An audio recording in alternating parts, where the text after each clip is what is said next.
maybe I might give you the quick backstory on the permanent loss of capital. I've told the story a few times on different videos, so some people may be getting this for the second time, but I'll give it to you anyway. So that was with a business called Fiat Chrysler, which I think, Brad, you may have owned it at one point as well. So this was sort of in the early days of me discovering one Mr. Monish Pabrai, and it was sort of a clone of a position he had in his portfolio.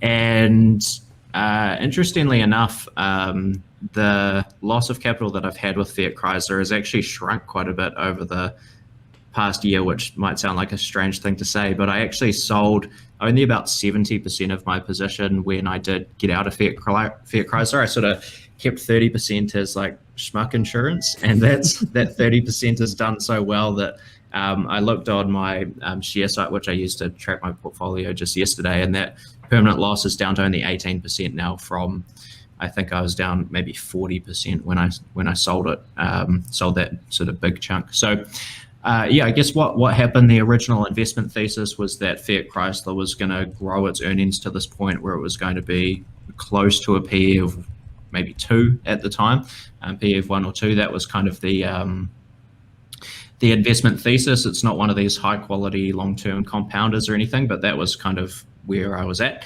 And essentially COVID and lockdowns kind of destroyed this investment. So Fiat Chrysler obviously produces cars. They have a whole bunch of different brands under the hood at that business. And the auto industry is sort of an okay business in good times, so they can earn modest profits. They, at the time, were bringing in around $100 billion a year in revenue, but they were only earning maybe $3-4 billion a year in actual earnings. So that's quite a sort of low margin business.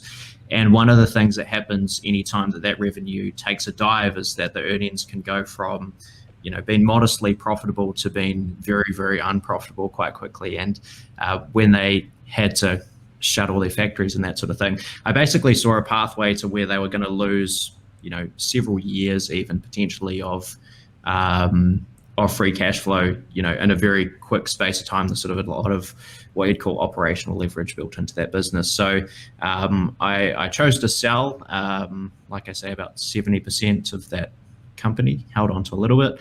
And that's probably the biggest investment mistake I've had in terms of a permanent loss. Can I pepper you with a few questions about that one, Tom? Go for it. So when did you get into Fiat Chrysler? I think Pabrai bought in sometime around 2012. Is that right? Yeah, I was pretty late to the party. Probably, I would say mid 2019, maybe even late 2019. Okay. So I only actually held it for maybe 6 months before I sold and took that big loss. So yeah, Pabrai had been in since like $4 or $5 a share back in 2012, or maybe even less than that. And it had run as high as like high 20s at one point. I bought around 12, and then I think I sold most of my position around 7, something like that.